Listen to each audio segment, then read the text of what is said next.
Hello everyone, welcome back to my channel. I am Sahiti Mohorer.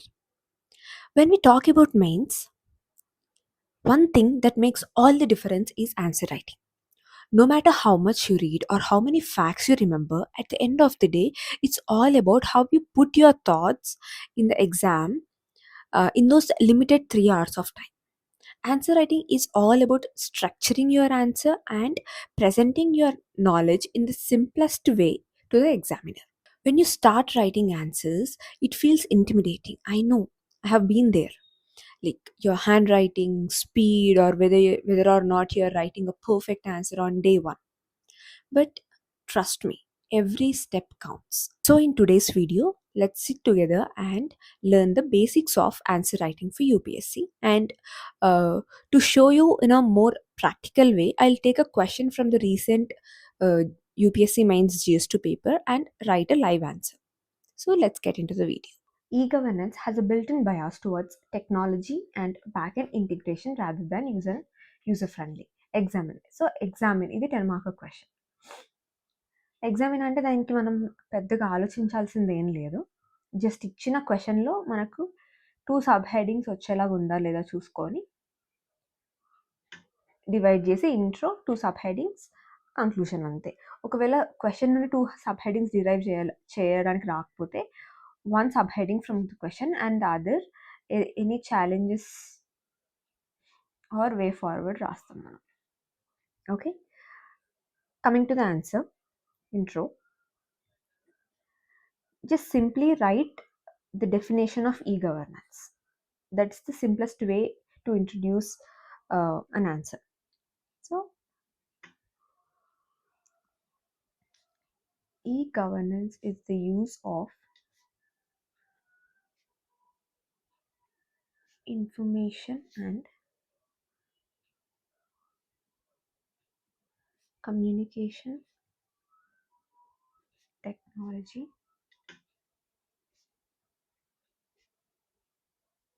to improve government functions, service delivery,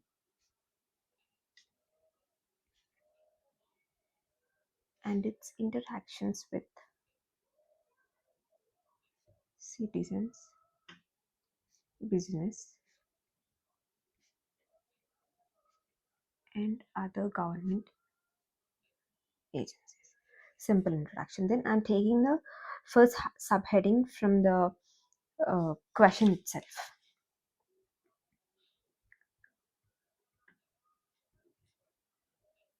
Inbuilt bias towards technology and backend integration.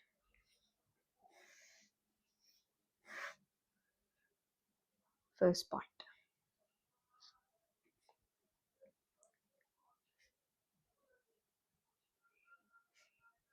Using complex softwares makes the website or portal less user friendly. Okay, I'm just giving an example.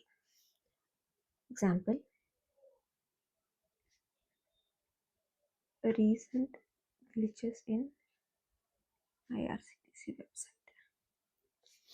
Then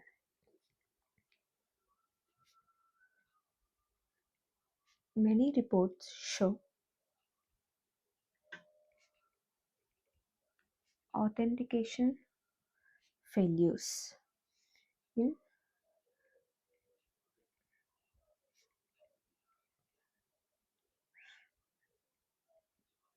welfare disbursement schemes. Example, recent issue of Aadhaar authentication failure.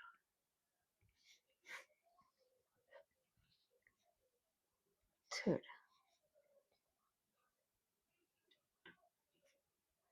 after an application is created, maintenance has become a problem. Example, Coven crash. And then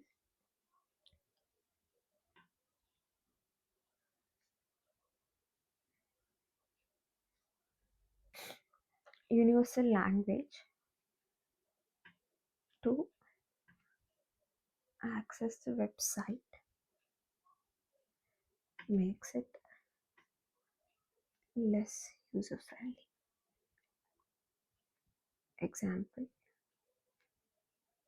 English only interfaces for many apps. Then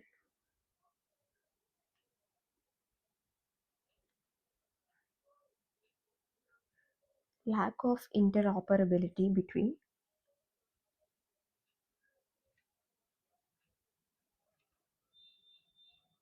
various platforms. Example, third party payment gateways for government portals.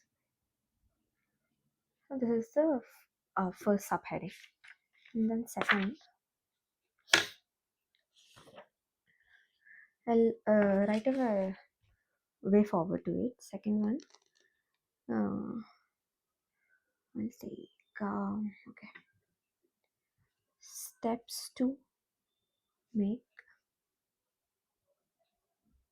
e-governance user friendly. You can just give suggestions here, or any you can quote any second ARC recommendations. So make sure citizens can access the website from all devices. Example, mobile friendly portals or websites. Then launch applications or websites in local languages. Example, Eastern portal is now available in 22 languages. Then, yeah, collect user centric data and improve on that. Example, uh, through app for address management. Eastern through app. Build dedicated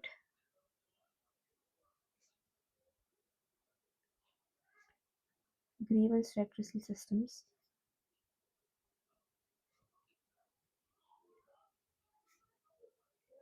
to address any technical problems at the root level. For example,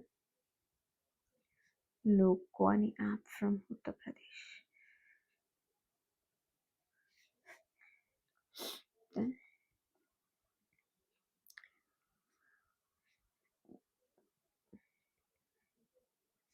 develop a national e-governance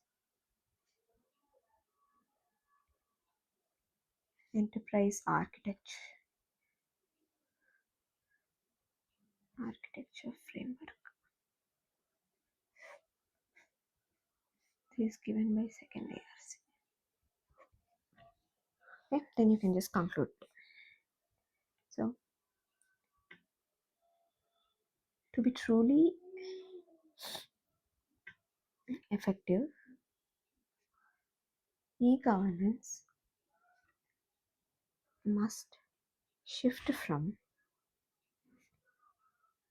being merely tech driven to be citizen centric,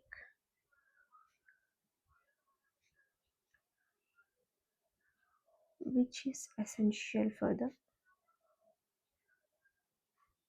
emergence of New India. So, let me discuss the answer with you. First, when you see the question, here the key word is examine. So, you have to believe what is the statement given in the question is true.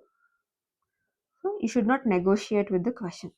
And as it is a 10 marker, there is no need to writing the other point of view for this question. Okay, then I just wrote a definition in the introduction, simple definition. And then I took the first subheading directly from the question, inbuilt bias towards technology and backend integration. So with each point, I substantiated each point with an example. If you don't have so many examples, at least make sure you write examples for 3 points minimum. Okay. Then here, I only got one dimension from the question. So for the other dimension, as it is a 10 marker question, I wrote a way forward or something like a suggestions on how to improve e-governance and how to make it more user friendly. You can add so many points in way forward or suggestions, like you can just tell key we can improve on digital literacy, or mm, you can write we can use local softwares to prevent glitch. So you can just write many points in the way forward, but make sure each point in way forward also has an example substantiating the point. Here also, if there is a time crunch or if you don't have so many examples, at least try writing 3 examples. Okay, here I wrote eShram portal or Dhruva app, Lokwani app, and then in the last point I refer to a recommendation from second ARC. You have to make notes from the recommendations of second ARC, and you have to keep it ready. You can use it in governance, you can use it in ethics, and you can also use it in essays. Essays, I don't think so, but you can use it in governance, ethics, and you can use second ARC recommendations to write conclusions also effectively. So here it is a simple conclusion. Again, the first line is taken from the question itself. So I said, to be truly effective, e-governance must shift from being merely tech driven to being citizen centric. Almost this is the question, right? And here I added a new word, like this is a connecting statement which is essential for the emergence of New India. By adding this last line, the conclusion feels complete and it feels optimistic, futuristic. Remember, conclusions should always be either optimistic or futuristic, or you can use sustainable development goals in writing conclusions, so, so that it looks that um,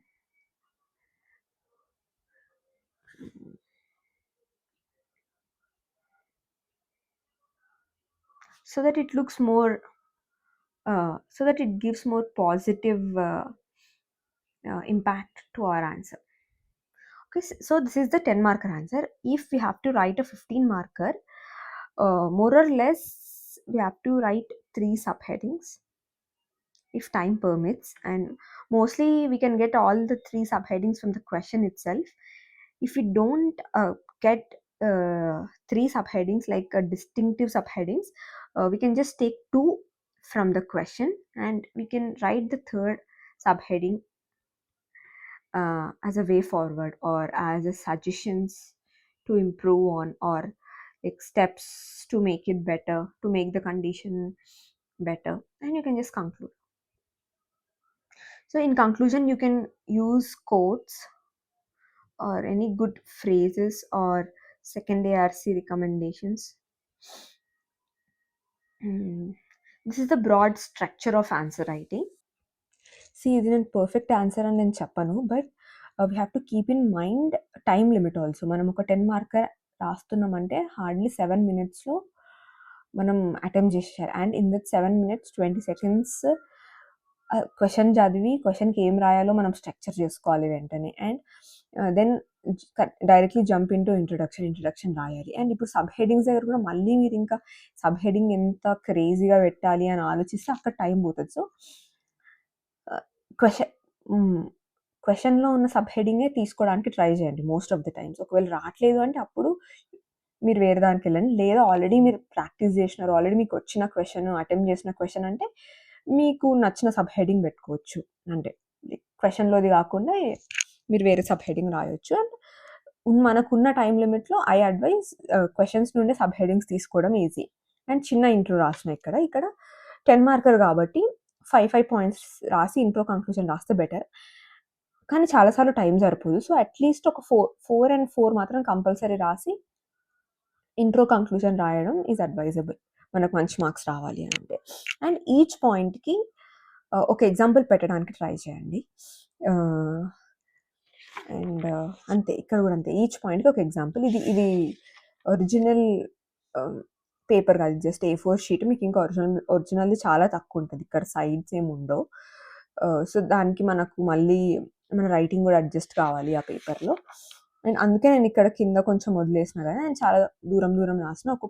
ఒకవేళ మనకి UPSC answer sheet అయితే కొంచెం దగ్గర రాయడానికి try చేస్తా. And somehow time సరిపోవట్లేదు అని అంటే ఏదన్నా ఒక పాయింట్ స్కిప్ చేసేయడం. ఒక దగ్గర 4, ఒక దగ్గర 5 రాయడం. ఆర్ ఇంకా అసలే టైం సరిపోవట్లేదు అంటే 4 రాయడం. బట్ మంచిగా వచ్చిన క్వెషన్స్, ఆల్రెడీ మనం ప్రాక్టీస్ చేసిన క్వెషన్స్ అయితే 5 పాయింట్స్ రాయడం మర్చిపోకండి 10 మార్క్స్‌కి. అండ్ ఇది మీరు ఒక రెఫరెన్స్‌లా పెట్టుకొని దీనికి ఇంకా ఇంప్రూవ్ చేయండి. ఇంకా మంచి ఎగ్జాంపుల్స్ యాడ్ చేయండి. ఇంకా మంచి ఇంట్రో అండ్ కంక్లూజన్స్ ప్రిపేర్ అవ్వండి.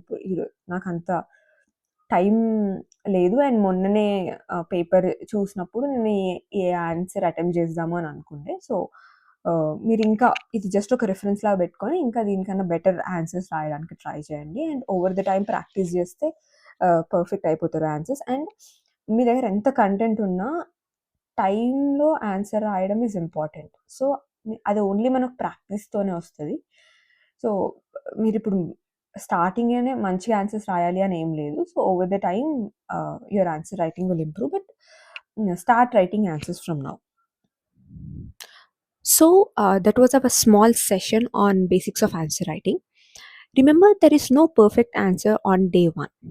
What matters is showing up and practice regularly and improve with each attempt.